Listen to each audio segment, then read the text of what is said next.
आप सबको प्रभु यीशु मसीह के मधुर नाम में नमस्कार। पिछले 2 संदेशों में हमने पिंतकुस्त के दिन के पहले चेलों की स्थिति पर विचार किया था और हमने पिंतकुस्त के पहले अर्थात स्वर्ग से सामर्थ प्राप्त करने के पूर्व उनके जीवन में जो निर्बलताएं थीं उन पर मनन किया था। प्रभु यीशु मसीह ने अपने चेलों से कहा था, जब तक तुम स्वर्ग से सामर्थ ना पाओ इसी नगर में ठहरे रहना। और शिष्य उस नगर में ठहरे रहते हैं और उसके बाद पिंतकुस्त का दिन आता है। तो पिंतकुस्त के बाद चेलों की क्या स्थिति थी और उनमें क्या परिवर्तन आया, इस पर हम कुछ देर विचार करेंगे। पर उसके पहले आइए दुआ कर लें। प्रभु जी, हम आपकी ओर ताकते हैं। आपने अपने शिष्यों से कहा, जब तक तुम स्वर्ग से सामर्थ ना पाओ। हाँ प्रभु जी, वो सामर्थ ना सिर्फ शिष्यों को लेकिन हमको भी पाना जरूरी है, ताकि हम आपके मजबूत गवाह बन सकें और हमारे जीवन से आपकी ज्योति चमक सके। विनती करता हूं, मेरी सहायता कीजिए ताकि मैं आपका वचन आपकी इच्छा अनुसार आपके लोगों में बांट सकूं और जितने लोग इस वचन को सुनते हैं वो आत्मा में होकर ग्रहण करें और हम सब उसके अनुसार आचरण करें। विनती अपने यीशु मसीह के नाम से मांग लेता हूं, आमीन। यीशु मसीह के स्वर्गारोहण और पिंतकुस्त के दिन के बीच में लगभग 10 दिन का ये समय था और इन 10 दिनों में चेलों के जीवन में एक बहुत बड़ा परिवर्तन आता है। अभी उनको स्वर्ग से सामर्थ्य नहीं मिली है, लेकिन उनके जीवन में एक परिवर्तन आता है और वो परिवर्तन यह है कि चेले अपना अधिक समय प्रार्थना में व्यतीत करने लगते हैं। उनके जीवन में प्रार्थना आ जाती है। जब हम प्रेरितों काम उसके पहले अध्याय के 12वें पद में जाते हैं, वहां पर हम पाते हैं कि यीशु मसीह स्वर्ग पर उठा लिए जाते हैं और बादल उनको घेर लेता है और उसके बाद स्वर्गदूत शिष्यों से कहते हैं कि जिस प्रकार से वो गया है उसी प्रकार से फिर वो आएगा।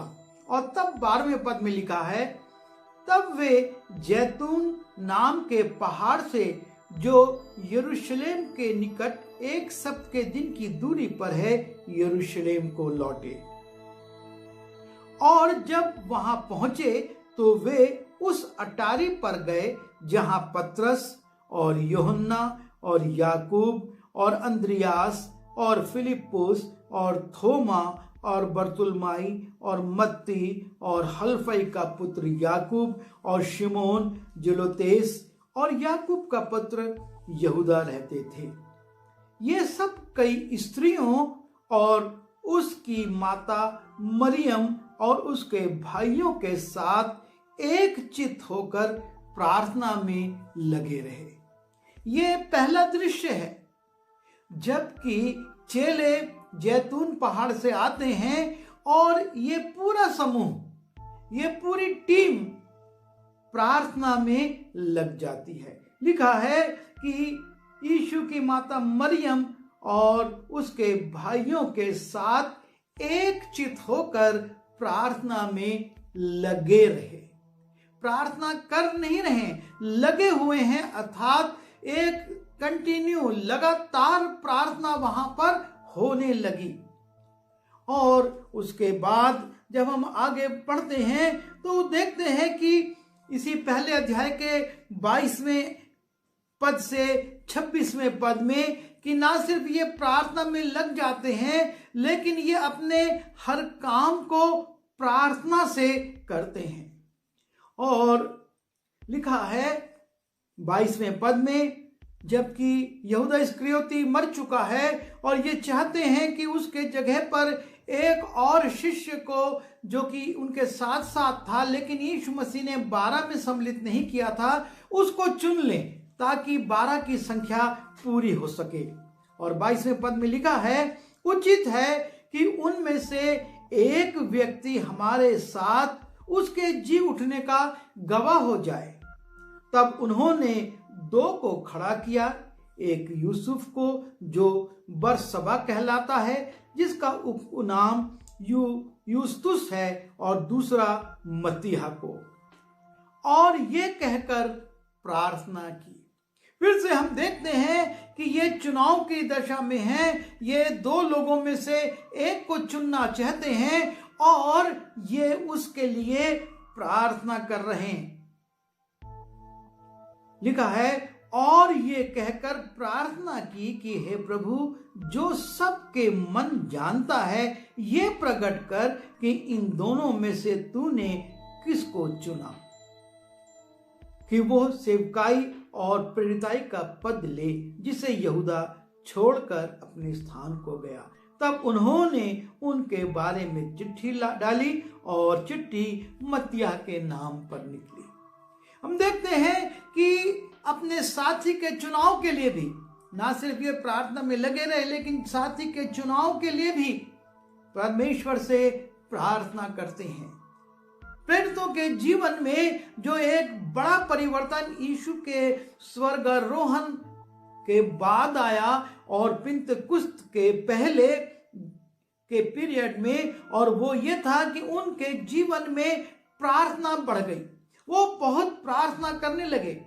और प्रेरितों का काम उसके 2 अध्याय के पहले पद में भी लिखा है, जब पिंतकुस्त का दिन आया तो वे एक जगह इकट्ठे थे। वो एक जगह इकट्ठे होकर प्रार्थना में थे, जो पिंतकुस्त का दिन है। और तब हम देखते हैं ये प्रार्थना करने वाले चेले पिंतकुस्त के दिन में क्या आशीष को प्राप्त करते हैं, क्योंकि यीशु मसीह ने इनसे यही कहा था। लूका उसके 24वें अध्याय के 49वें पद में भी, और प्रेरितों के काम उसके पहले अध्याय के 8वें पद में, कि जब तक तुम सामर्थ ना पाओ यहीं ठहरे रहना, इसी नगर में ठहरेना, और जब तुम सामर्थ पाओगे तब तुम मेरे नाम के गवाह ठहरोगे, ना सिर्फ यरूशलेम में, ना सिर्फ तुम गलील में, सामरिया में, लेकिन जगत के छोड़कर। लेकिन ये काम तब होगा जब तुम सामर्थ पाओगे।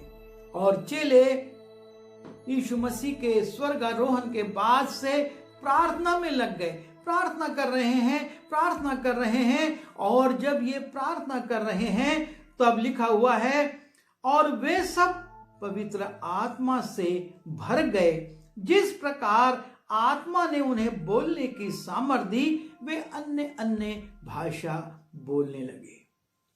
जब ये प्रार्थना कर रहे थे, उस स्थान पर बड़ी आंधी के साथ सनसनाहट का शब्द हुआ, और उस घर में जहां वे बैठे थे गूंज गया, और उन्हें आग की जीभें फटती हुई दिखाई दी, और उनमें से हर एक पर ठहर गई।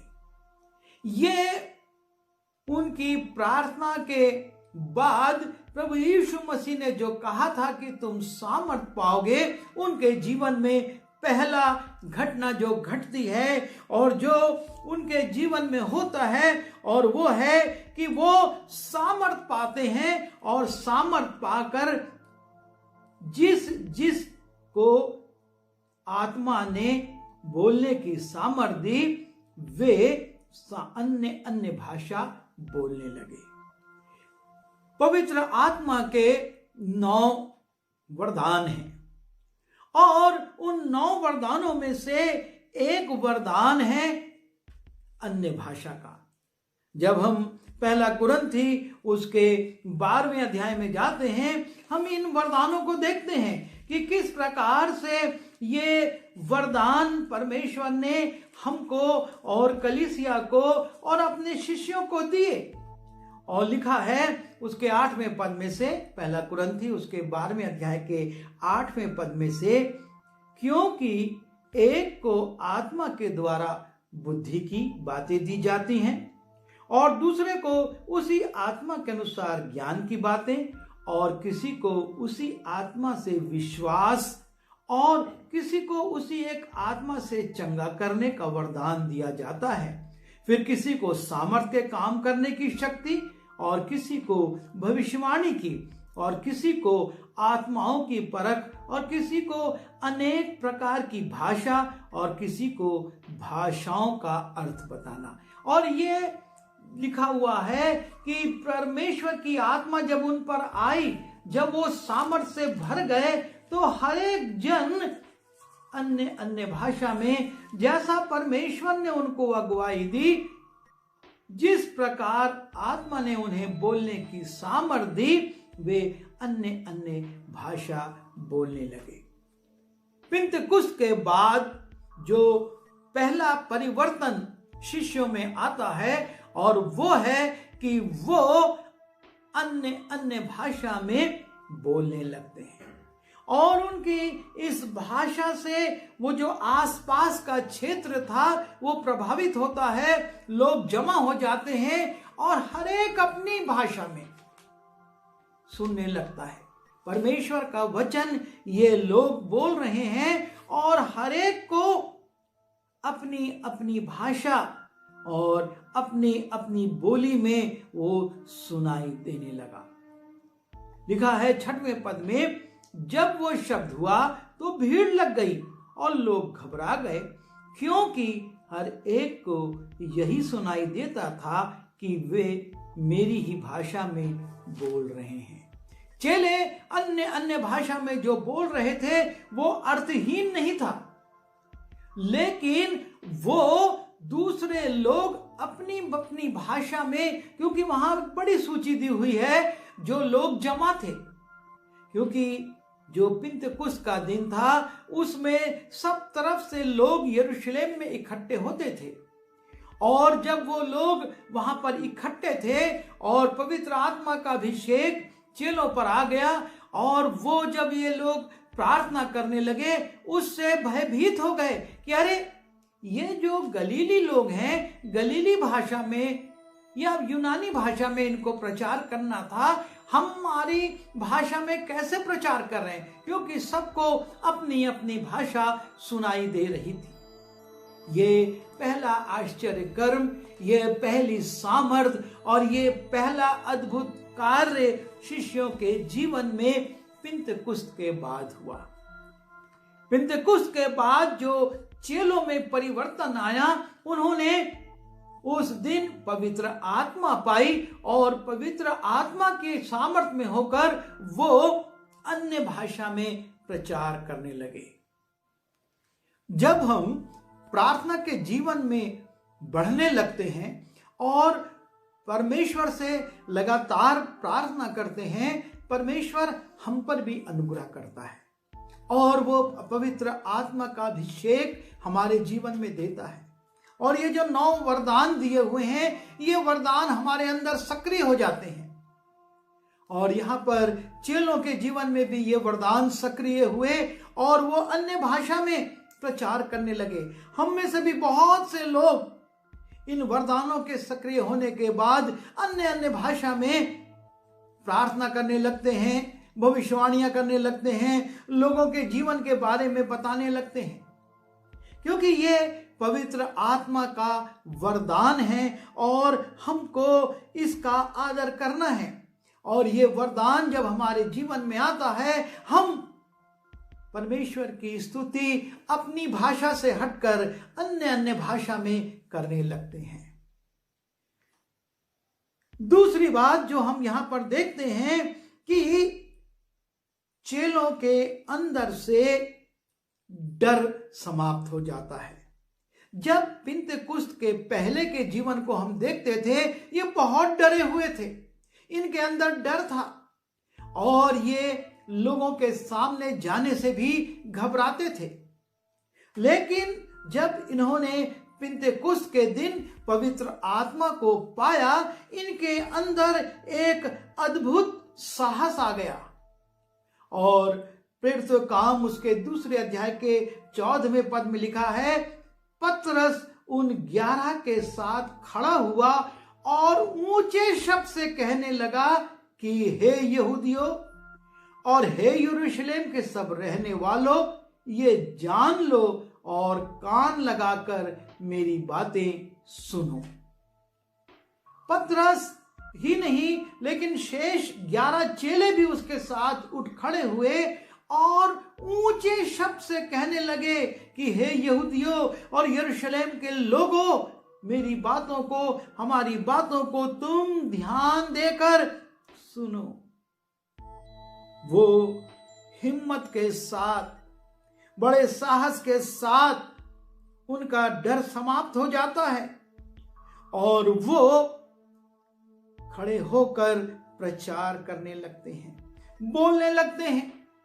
जिस नगर में वो कमरों में छिपे हुए थे, जिस नगर में वो अपने आप को छिपा रहे थे, उस नगर में अब वो खुल्लम खुल्ला खड़े होकर लोगों को ऊंचे शब्द से प्रचार करते हैं। जब पिंतेकुस्त हमारे जीवन में आता है, अर्थात पवित्र आत्मा हमारे जीवन में आती है, हमारी हिम्मत खुल जाती है। हम हिम्मत के साथ प्रचार करने लगते हैं। कितने लोग सोचते हैं कि हम प्रचार करेंगे, लेकिन जब प्रचार करने की बारी आती है उनकी हिम्मत टूट जाती है और वो 2-4 शब्द बोलकर या थोड़ी सी बात बोलकर चुपचाप हो जाते हैं। लेकिन जब पवित्र आत्मा हमारे अंदर आती है तो जैसा कि यीशु मसीह ने कहा और हम पहले भी विचार कर रहे थे कि बोलने वाले तुम नहीं हो, लेकिन पवित्र आत्मा तुम में होकर बोलेगी। और पतरस और ये चेले बड़ी हिम्मत के साथ खड़े होकर प्रचार करते हैं और लिखा है, जैसा तुम समझ रहे हो ये नशे में नहीं, क्योंकि अभी तो दिन चढ़ा ही है, परंतु ये वो बात है जो योएल भविष्यवक्ता के द्वारा कही गई। अर्थात ना सिर्फ ये अन्य भाषा में बात करने लगे, इनके अंदर हिम्मत आ गई, लेकिन इनमें एक बात और आ गई और वो थी बुद्धि की आत्मा इनके अंदर सक्रिय हो गई, ज्ञान की आत्मा इनके अंदर सक्रिय हो गई और अब ये साधारण मच हुए योएल भविष्यवक्ता को कोट कर रहे हैं, योएल भविष्यवक्ता की बातें कह रहे हैं और ये पवित्र आत्मा के द्वारा होता है।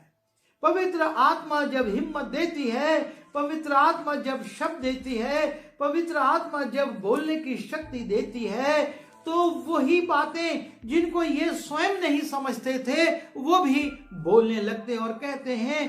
परंतु ये वो बात है जो योएल भविष्यवक्ता के द्वारा कही गई है। योएल जबकि उसके 2 अध्याय के 28वें पद में हम जाते हैं, वहां पर एक भविष्यवाणी है कि तुम्हारे बेटे बेटियां भविष्यवाणी करेंगी, तुम्हारे जवान दर्शन देखेंगे और तुम्हारे पुरनिये स्वप्न देखेंगे। और पतरस वहां पर इसी भविष्यवाणी को कोट करते हुए, ताकि सुनने वाले ये समझें कि पतरस हवा में बातें नहीं कर रहा है, पतरस उनके ही शास्त्र में से होकर बोल रहा है। और तब वो वहां से शुरू करके यीशु मसीह पर आता है और यीशु मसीह की सेवकाई और उसका क्रूसारोहण और उसका मारा जाना और उसका जी उठना, सब बातों को वो लोगों को बताता है। अर्थात जब पवित्र आत्मा हमारे जीवन में आती है, परमेश्वर के वचन को समझने बूझने की, उसको बताने की, उसकी को समझाने की भी शक्ति हमारे जीवन में आ जाती है और हम लोगों को इस वचन में से होकर समझाते हैं। ना कि हम उनको कथा कहानी बताते हैं, लेकिन पवित्र वचन में से, और वो इसी प्रकार से इस पूरे संदेश में वचन को कोट करते हुए, वचन की बातों को बताते हुए प्रचार करता है। क्योंकि वो जानता है यहाँ पर जो लोग जमा हुए हैं वो वचन के जानकार हैं और परमेश्वर की आत्मा उनकी आवश्यकता के अनुसार पतरस को इस्तेमाल करती है और पतरस पवित्र आत्मा की सामर्थ में होकर वचन प्रचार करता है। और जब पवित्र आत्मा की सामर्थ में होकर वचन प्रचार किया जाता है तब 37वें पद में लिखा है, तब सुनने वालों के हृदय छिद गए, क्योंकि मनुष्य के समझाने से कोई प्रभाव नहीं पड़ता। पतरस जो कि एक मछुआ था और 3.5 साल यीशु मसीह के साथ साथ रहा था, वो कितना समझा सकता था। एक बड़ी भीड़ लगी हुई है और उस बड़ी भीड़ को वो संदेश दे रहा है और उसका संदेश उसके शब्दों में नहीं पर परमेश्वर के वचन से भरी हुई बातों से है।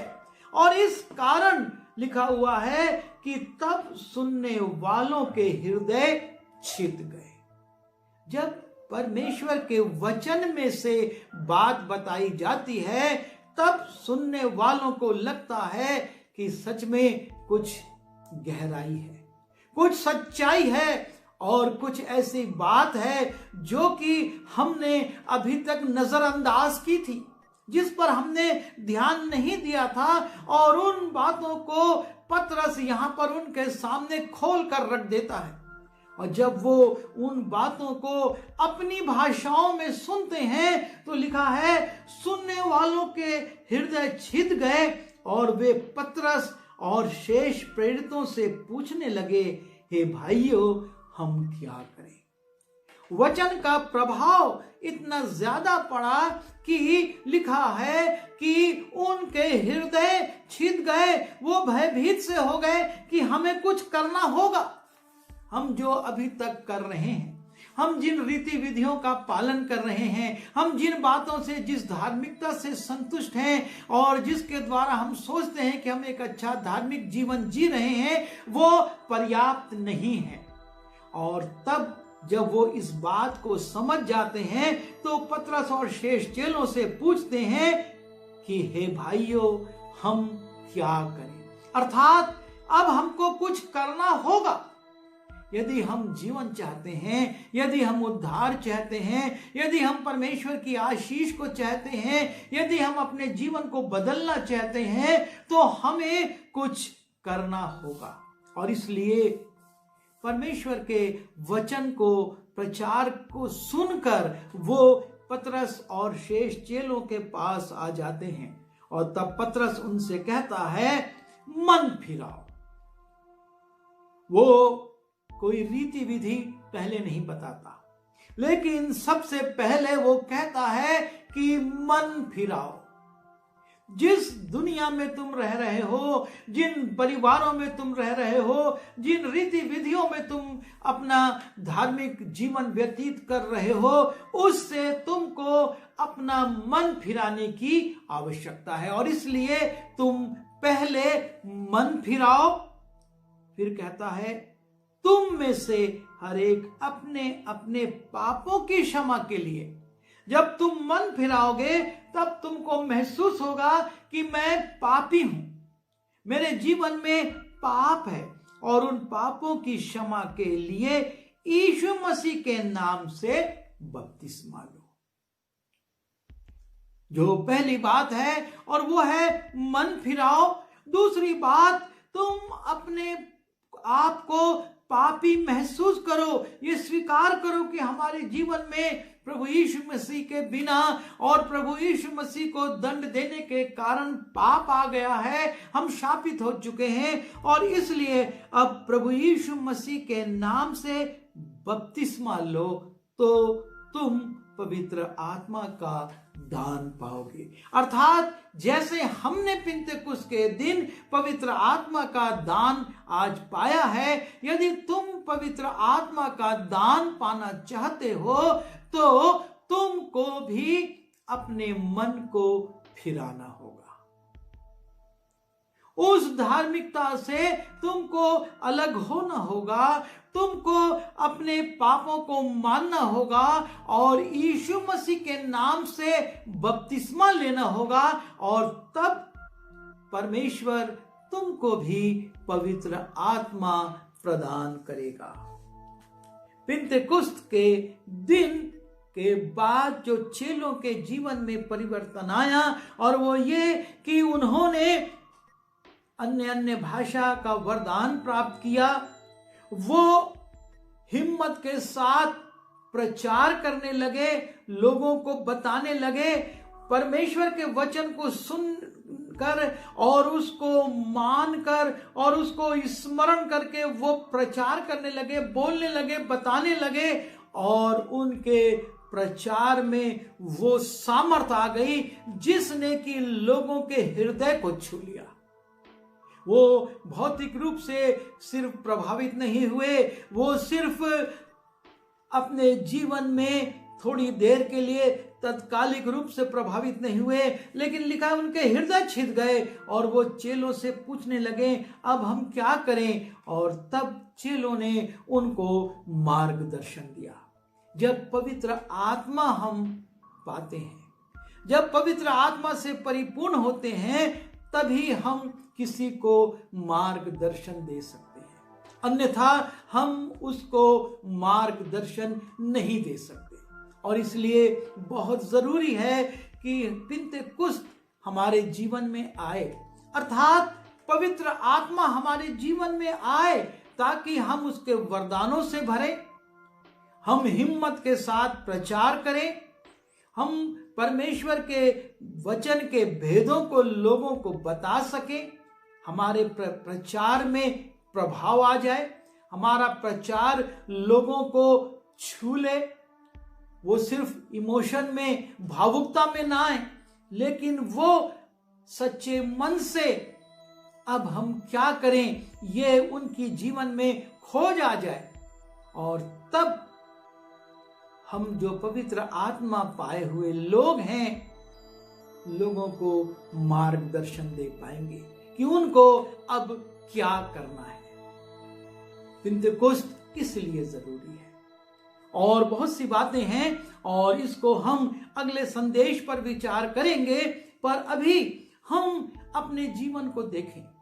पिंतेकुस्त के पहले जो परिवर्तन चेलों में आया था, और वो था प्रार्थना का। उन्होंने प्रार्थना शुरू कर दी थी, वो लौ लगाकर एक मन होकर प्रार्थना करते थे, अपने सारे कार्यों में पहले प्रार्थना करते थे, और तब पिंतेकुस्त का दिन आया, अर्थात वो पवित्र आत्मा से परिपूर्ण हुए, उन्होंने आत्मा के वरदानों को प्राप्त किया, और जो बातें मैंने बताई वो उनके जीवन में पूरी होने लगी।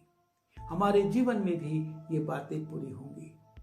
आवश्यकता इस बात की है कि हम अपना विश्लेषण करें, हमारी स्थिति पिंतेकुस्त के पहले की है या हमारी स्थिति पिंतेकुस्त के बाद की है, अर्थात पवित्र आत्मा पाने से पहले, स्वर्ग से सामर्थ पाने से पहले, या स्वर्ग से सामर्थ पाने के बाद, पवित्र आत्मा पाने के बाद हमने अपनी सेवकाई को शुरू किया है। क्योंकि यीशु मसीह ने सेवकाई करने से रोक दिया था, तुम यहीं ठहरे रहना, आपको और मुझको ठहरना है। प्रभु हमारी सहायता करे, हमारे अंदर ठहरने की आत्मा जब तक सक्रिय नहीं होगी, हम अपने जीवन में उस पवित्र आत्मा को नहीं पा पाएंगे। हम ठहरें, प्रार्थना करें, पवित्र आत्मा पाएं और सेवकाई में आगे बढ़ें। आइए दुआ करेंगे।